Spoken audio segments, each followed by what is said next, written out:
loving home. You may not have both parents there. You may not have either parents there. You may only have a grandmother. You may be in foster care. You may be adopted. But if you have someone who cares about you, you need to anchor on to that person, and you need to take their word and use that support system to climb up to the highest mountain that you can get to in life. What I want you to do is give them your undivided attention, because when they leave here, they will either talk positively about us or negatively about us. And I know that you, young men and women, I know you got it going on and you know how to act. So if you have someone next to you, I'm not going to say tell them anything, but I want you to show them people of class. And not just them, but I want you to show this entire community that you young people are people of class. Put your hands together for yourselves. I want to say one thing before we have our first speaker come on. I want to say, learn to think positively. Because as a man thinketh, or as a woman thinketh, so are they. And you are amazing. I want you to believe that about yourself, because you will become successful as you believe and understand who you are.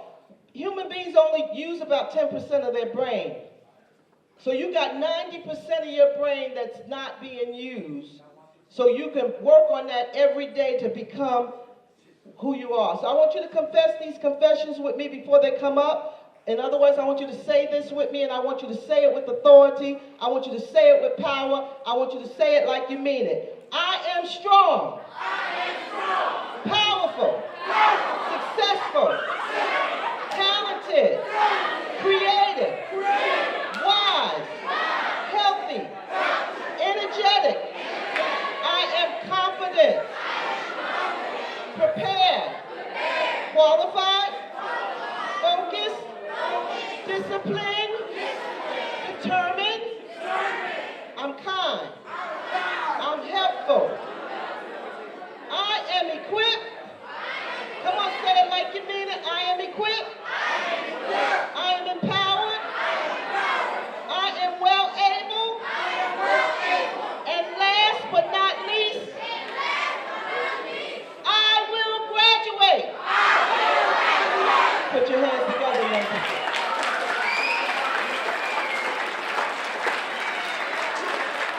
There is one person I did not mention here today. He is my husband, Reverend Kenneth Mills. Put your hands together for him. And we have been united for 44 years. At this time, we're going to ask if Mayor Greg Orvac will come up first. Put your hands together for Mayor Orvac. Thank you, Dr. Mills. First rule of a presentation is always have a hype person. So Dr. Mills got you hype. Now, what professional communicators will tell us is that at the very most, you can take 4 things away from what I'm about to share. So you should really limit your points to 3 or 4 main points. And my main points are right here. I want to talk about time, purpose, initiative, and mistakes. But before I do that, we had a reverend. Where did the reverend go? There's the reverend. Now, we have a reverend here. But this isn't Sunday morning, so I don't want to preach at you. What I want to do is have a conversation with you. And I want to change my presentation to meet your needs. So we're talking about success. Dr. Mills, the people on the stage, the faculty here, people who love you, they care about your success. Have you ever defined your success? All right, so we heard achievement, we heard school, we heard money. There is no wrong answer to that, people, about what your success is. The whole point is you need to define it. So, achievement at school, graduating school, that's a milestone. That's success on a greater journey. What I'm asking you is deep. And that is, what is success in your life?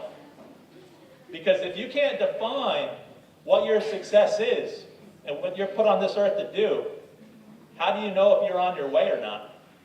You think you're going to get there by accident?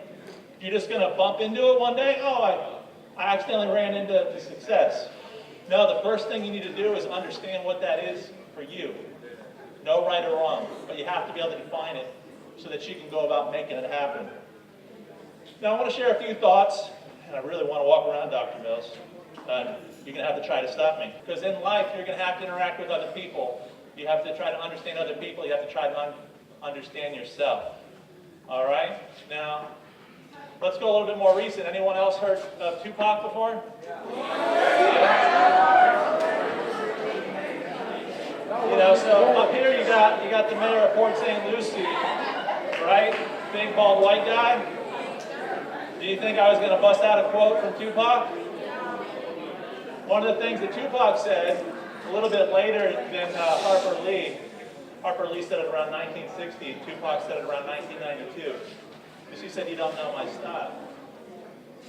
So never make the mistake of judging a book by the cover. Walk around the skin, get to know it. Now I'm going to go really old school to get into this thing, because I said I was going to talk about time, purpose, initiative, and mistakes. A guy named Theophrastus, around 300 BC, said something really profound. So 300 years before Jesus, he said something that's true today as it was then. Now, we talked before about success. To you, what's the most valuable thing? What is worth more than anything in the world? Time. Time's the most valuable thing. And it's really what I want to start with today, because I can promise you that no matter how much time you have on planet Earth, it's not going to be enough. All right? If we can define our success, if we know that time is limited so that we have a sense of urgency, the next thing we need to do is what? What is the next thing that we need to do once we define what we're after? Make it happen. That's right. Make it happen. Put your hands together for our mayor. Now, we don't have a lot of time. We don't have a lot of time left, but I want to say this. I watched the crowd as he was talking, and there are a lot of you here that are going to be very successful in life. I can tell by the way you understand what's going on. Thank you, thank you. Westwood High School was happening.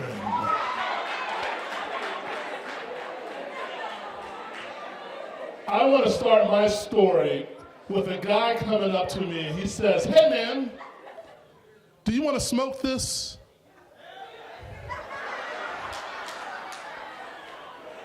And he said, this meaning weed. He wanted me, and that man was Dave Chappelle. Dave Chappelle. It was October 2000. I'm a freshman at the University of Miami.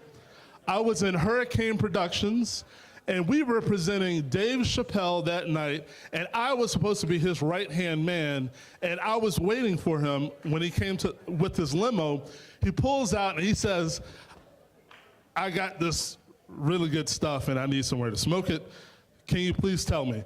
2 hours later, I'm in the middle of the University of Miami looking at Dave Chappelle smoke weed, and I'm just like, whoa, this is a little crazy. Just so you know, I did say no. I wanted to let you know I said no.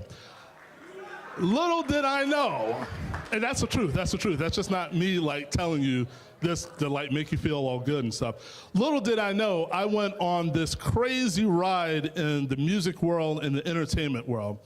Let me know if you know some of these people. These are some of the people I work with. Let me see if you know this. You know a guy named Ludacris, by any chance? Christina Aguilera, Justin Timberlake, Britney Spears. So fortunately, I had the good fortune of working with these folks. There was a time where I had to give a Russian guy $30,000 in cash, and I was at the Miami airport in a bathroom with $30,000 giving a Russian guy cash because his orchestra did some concert. I've had a crazy ride in the entertainment world. I've had a lot of success. I was an orchestra executive director. I was one of the youngest executive directors of an orchestra in America. I was profiled in Ebony magazine. I had all this great success, but yet I'm here today. I'm talking to you, and I'm talking to you, and I'm talking to this whole room about my story and what made me successful.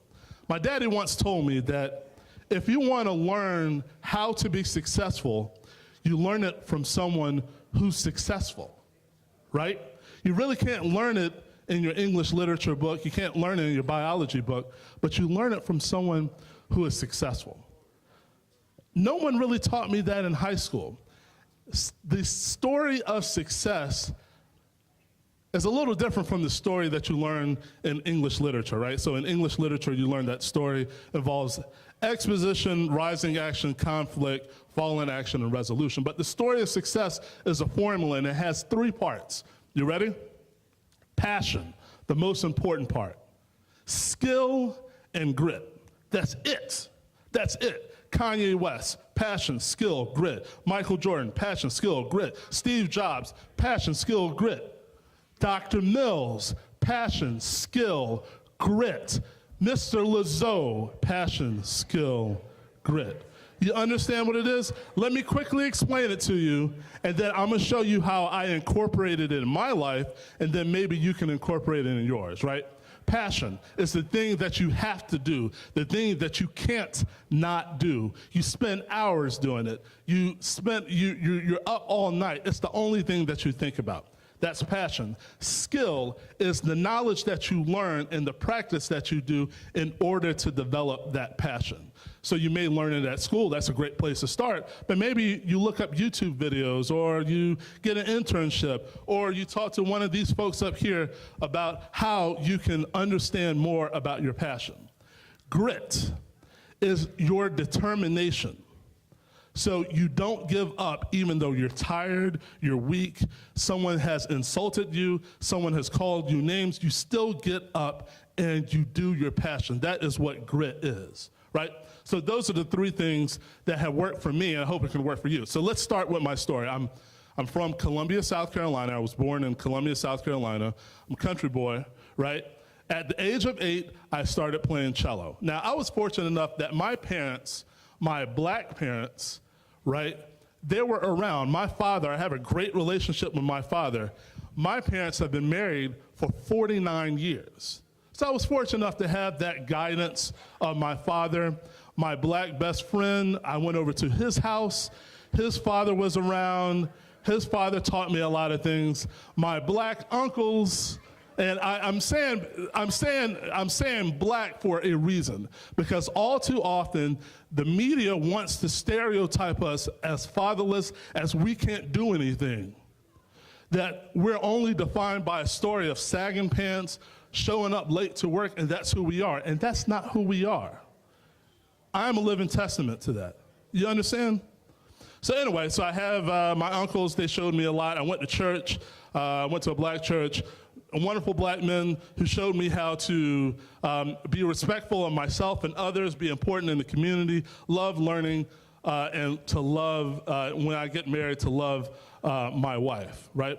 Very influential. Age 8, I started playing cello. My brother, the year before he started in the school band, we showed and exhibited some talent in music, right? We became passionate about music. Did we stop at our talent? No, we didn't. We practiced, and we developed our skills. We failed, we got right back up because we had grit and we were determined to get back up and be successful. As a result, my brother is a professional musician. He plays with the world's biggest orchestras, Boston Symphony, Chicago Symphony, you name it. He's always around the world. He was in Germany last week. He had to go to Barbados to play this week. We practiced what we were passionate about. So I got a full tuition scholarship to the University of Miami. Go Canes. And I started at the University of Miami, and I had a great experience there. Like I said, I presented Dave Chappelle, Ludacris. Wonderful opportunity. I graduated, and 5 months later, I got a job with the Concert Association of Florida. Now, let me tell you, my job, I started as the Assistant Director of Marketing and PR, and then I moved up And I was promoted because of hard work, passion, grit, skill, and all that other stuff. I moved up and I became the director of operations, and I was also the assistant to the president. My boss was 85 years old. She was Jewish from New York. She was super crass, pretty offensive, slightly verbally abusive, right? Grit was the idea of me getting up every day, going to work, even though I didn't want to be around this woman. I persevered. I stayed there 2 years. And then I got this wonderful opportunity to become the executive director of the Jackson Symphony. The Jackson Symphony is an orchestra in West Tennessee, and I was their new CEO. I was 24 years old. I was the youngest executive director in America of an orchestra. That's what thank you very much. And the only way I got there was the idea that I found something that I thought I was passionate about. I put in a lot of hard work, I developed my skill, and had a lot of grit. When I was there, I was able to find a mentor to help me out with leadership, right? So I found someone, again, I'm developing my skill. Every Wednesday, I would have a lunch with this particular community leader. And she would let me vent some frustration. She would tell me about, well, you're doing this wrong, you're doing that wrong, you need to do this. And that's how I learned to become a leader. So I started with the Jackson Symphony, and the orchestra had a $575,000 budget.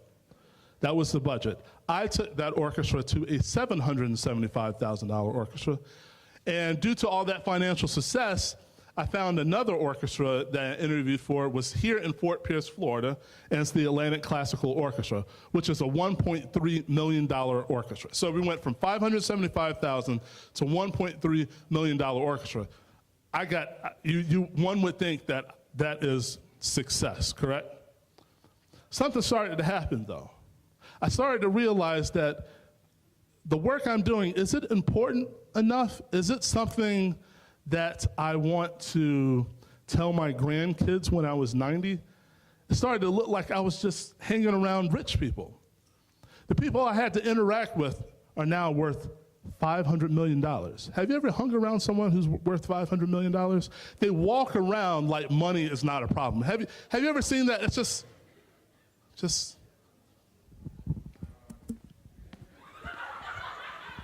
That's how you walk when money is not a problem. 500 million. I work with CEOs of PepsiCo, all sorts of stuff. And I realized that maybe I'm really not passionate about orchestra administration. One day I got fed up and I resigned. I quit because I wasn't passionate anymore. And for a year and a half, I was depressed and unemployed. I tried to start a business, I failed. And then someone said, hey, why don't you become a teacher? I said, okay, whatever. Me being a teacher? This is CEO material right here. This is not teacher material. And I took these cheesy online tests, and all of them said that you would like and you would be good at being a teacher. I was like, I'm not gonna do that. But here's the thing about it, we needed money. So I applied for a job over there at Central thinking, look, I'll do this for a year or so, then I'll get back on my feet, we'll move to New York, and I'll be a CEO, baby. I stepped into the classroom, and I immediately found out that I absolutely love teaching. So if there's one thing that I can leave you with today, one thing that someone didn't tell me when I was your age, find your passion and find it quickly. And as soon as you figure out what your passion is, develop it, hone your skills, and most of all, don't give up. Thank you so much.